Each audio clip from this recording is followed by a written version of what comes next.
Mano! O Itadori e o Fushiguro continuam tentando alcançar o Higuruma dentro da colônia.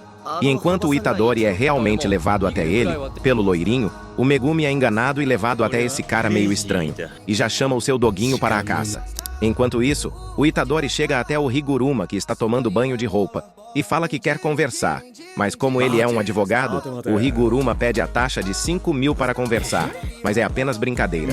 Então, sem mais delongas, o Itadori pede a ele os seus 100 pontos para adicionar a regra de impedir a matança obrigatória no jogo, mas o Higuruma recusa, por sentir que o jogo tem potencial de realmente fazer as leis serem cumpridas. E se as pessoas quebrarem as regras, elas serão punidas pela física, sem a necessidade de acusações, processos ou julgamentos injustos.